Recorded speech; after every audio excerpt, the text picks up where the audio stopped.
ধরুন আপনাকে যদি আপনি একজন মহিলাকে এই ধরনের কথা বলতে পারলেন?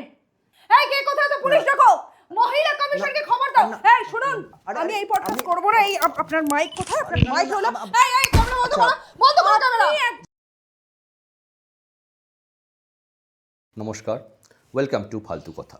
আমি হরিদাস পাল, আর আমার কাজ হলো আমার এই পডকাস্টে বিভিন্ন ফালতু লোকেদের ডেকে এনে তাদের সাথে ভাট বকা।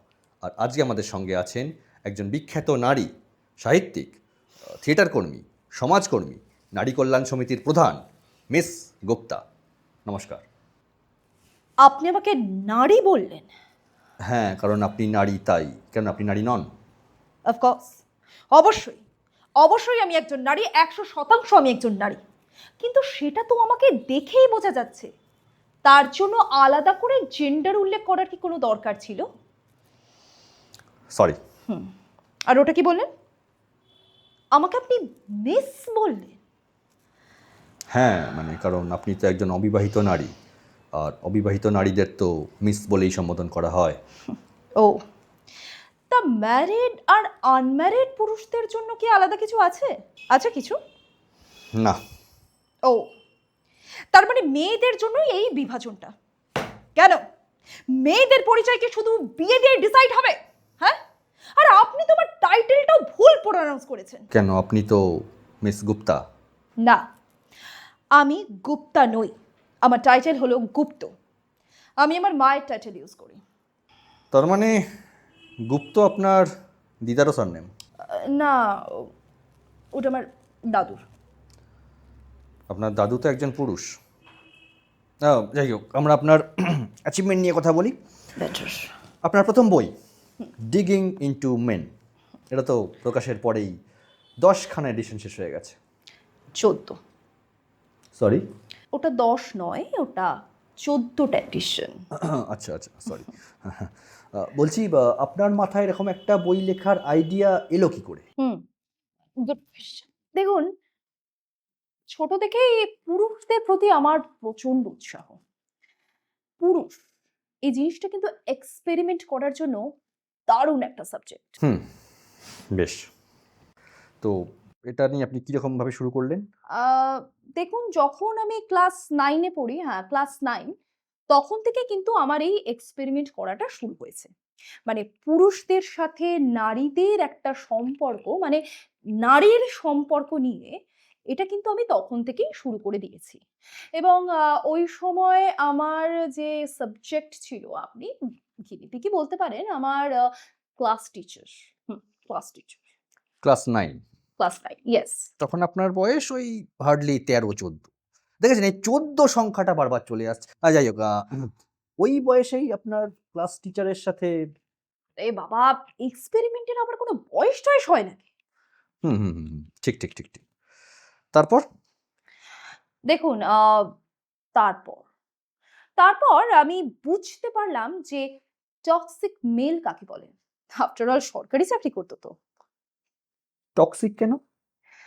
দেখুন, ও করতো একটা চাকরি, আর ও চাইতো যে ও যাকে বিয়ে করবে সে সংসার করবে, রান্না বান্না করবে, বাচ্চা মানুষ করবে, অল দ্যাট। উনি কি আপনাকে বিয়ে করতে চেয়েছিলেন? ডাইরেক্ট কিন্তু আমাকে এরকম কোনো কথা বলেনি যে আমাকে বিয়ে করতে চায়। বাট হ্যাঁ, মানে ও এটা সবসময় বলতো যে ও যাকে বিয়ে করবে সে এই সমস্ত কাজ করবে। আর তারপরেও আমাকে বলেছিল যে আমার নাকি 18 বছর বয়স হওয়ার পর ও আমাকে বিয়ে করবে। আর এখানেই ছিল আমার আপত্তি। মানে কেন আপত্তি? আরে ও আমায় বিয়ে করতে চাইছিল। তাতে সমস্যা কি? মানে সমস্যা কি? মানে আপনি সমস্যাটা দেখতে পাচ্ছেন না? পাচ্ছি। খুবই গুরুতর সমস্যা। হ্যাঁ, ও আমাকে বিয়ে করতে চেয়েছিল। আরে ও কে যে আমাকে বিয়ে করবে? আরে দুটো মানুষকে বিয়ে করে করে না? না, দুটো মানুষের বিয়ে হয়, কেউ কাউকে বিয়ে করতে পারে না। এই বিয়ে করা জিনিসটাই হচ্ছে চূড়ান্ত মেল শোভিনিজম। দিলাম ছেড়ে আমিও। তারপর? তারপর আর কি, নতুন গেনেপেক। সেটাকে? আমার কলেজের সিনিয়র, ব্যান্ডের লিড ভোকালিস্ট, আর একটা আস্ত রামপাঠা। রামপাঠা কেন? পাঠা ছাড়া আবার কি? মাংসের দোকানে এই পাঠাগুলোকে ঝুলিয়ে রাখে দেখেন না, ও ঠিক ওইভাবে আমার গলায় ঝুলে পড়তে চেয়েছিল। মানে আমি ইনকাম করবো আর উনি গান গেয়ে বেড়াবেন। রবেশ। শিল্পী মানুষ। এই থামুন তো, পুরুষ মানুষের শিল্পী হতে গেলেও না একটা ইনকাম করা বউ লাগে, হ্যাঁ, যাদেরকে ধরে ওই শিল্পের বৈতরণী পার হওয়া যায়। আরে থিয়েটারের ওই মাথাগুলোকেই দেখুন না। তা গায়কে তো তাল কেটে দিলেন, তারপর? তারপর তারপর এলো সমস্ত মেয়েদের ওই স্বপ্নের মতো পুরুষ, সেই রকম একজন পুরুষ। তার সঙ্গে যখন প্রথম ডেটে গিয়েছি, সে তো আমার ওই নিজে থেকে গাড়ির দরজা খুলে দিচ্ছে, আমাকে হাত ধরে 5 স্টার হোটেলে নিয়ে যাচ্ছে, গেট খুলে দিচ্ছে। ইনফ্যাক্ট যখন ডিনারে বসছি তখন চেয়ার টেনে দিচ্ছে এবং আমার সমস্ত বিলও মেটাচ্ছে আর কি। হ্যাঁ, আপনি এই সমস্ত ফ্যাসিলিটিসগুলো নিয়েছিলেন? নিইনি, মানে আপনি বলতে পারেন আমি নিতে বাধ্য হয়েছি। ইন্টারেস্টিং। কেন? আমার রিসার্চের জন্য। এই সমস্ত কিছু আমি করেছি আমার এক্সপেরিমেন্টের জন্য। দেখুন, তখন আমার জানাটা প্রচণ্ড দরকার ছিল যে এই সমস্ত পুরুষদের কেন মেয়েরা তাদের স্বপ্নের পুরুষ বলে মনে করে। তাই ও যখন আমাকে নিয়ে ব্র্যান্ডেড শপিংয়ে যাচ্ছে, আমাকে সেটা নিতে হয়েছে। এবং তারপর যখন ও আমাকে নিয়ে কোনো 5 স্টারে ডিনার করতে যাচ্ছে, আমাকে সেটা করতে হয়েছে। তারপর যখন ধরুন ফরেন ট্যুর, হ্যাঁ মানে ওই 4-5টা যাই হোক গেছে, আমাকে যেতে হয়েছে। আই হ্যাভ টু, কারণ আমার রিসার্চের জন্য। এই সমস্ত কিছু আমি করেছি আমার এক্সপেরিমেন্টের জন্য। মানে একজনের সঙ্গে ফরেনে যাওয়া, খাওয়া, একসাথে থাকা, এগুলো রিসার্চ? অবশ্যই। বুঝতে পারছি কেন 14 বছর বয়স থেকেই আপনি এই রিসার্চ করতে শুরু করেছেন। তারপর? তারপর তারপর আমার বেস্ট ফ্রেন্ডের বর। বেস্ট ফ্রেন্ডের বরকেও খেয়ে ফেললেন? মানে গিনিপিগ বানিয়ে ফেললেন? হ্যাঁ, করতেই হয়েছিল। মানে এটাও কিন্তু আমার রিসার্চেরই একটা পার্ট ছিল। মানে আমাকে জানতে হবে না যে কেন পুরুষ মানুষ সুন্দরী মেয়েদের পেছনে চুক করে? হুম?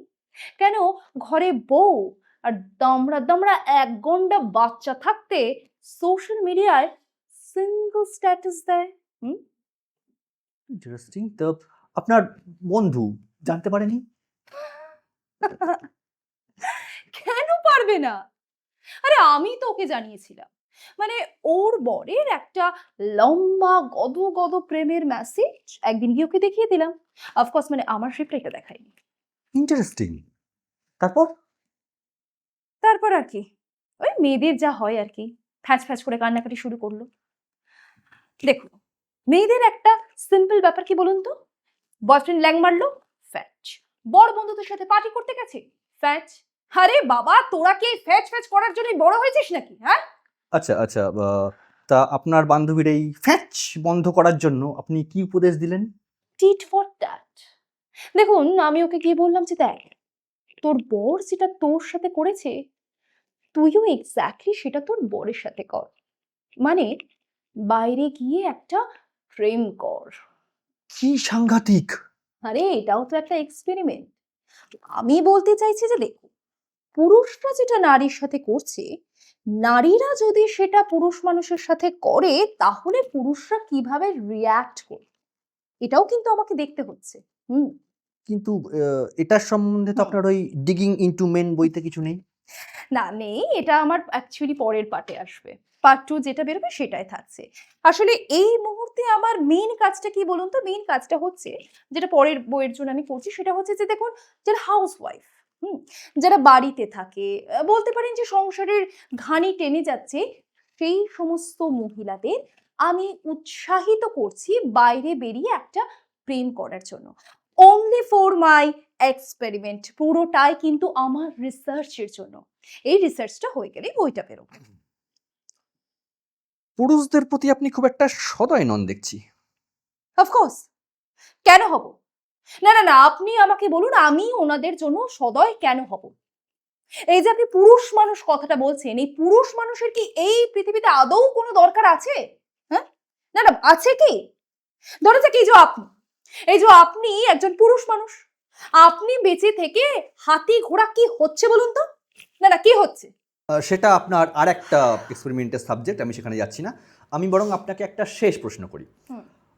ধরুন আপনাকে যদি আপনার পরবর্তী প্রজন্মকে এই পৃথিবীতে আনতে হয়, তখন কি আপনি একটা পুরুষের সাহায্য নেবেন, নাকি তখন ওই হাতি ঘোড়া বাঁদর হনুমান শিম্পাঞ্জি এইসব দিয়েই কাজ চালাবেন? কি? আপনি আমাকে কি বললেন? মানে আপনি একজন মহিলাকে এই ধরনের কথা বলতে পারলেন? এই, এই, কে কোথায় তো পুলিশ ডাকো, মহিলা কমিশনকে খবর দাও। এই শুনুন, আপনি একজন মহিলাকে এইভাবে অকথ্য অশ্লীল ভাষায় কথা বলতে পারেন না। আমি এই পডকাস্ট করব না। আমি এই পডকাস্ট করব না। এই আপনার মাইক কোথায়? আপনার মাইক হলো। এই, এই, ক্যামেরা বন্ধ করো। বন্ধ করো ক্যামেরা। আচ্ছা, আপনি আজ এ একজন পর্যন্তই। মহিলাকে যদি এইভাবে জেলের বাইরে থাকি, অকথ্য পরের পর্বে আবার ফিরে আসবো নতুন কোনো বেকার অতিথিকে নিয়ে, তার সঙ্গে ভাট বকতে। ততক্ষণ সঙ্গে থাকুন, শুনতে থাকুন, দেখতে থাকুন ফালতু কথা। নমস্কার। এই ওনাকে আটকালে কেউ, হ্যালো, মনে হবে প্রশ্ন এমন হবে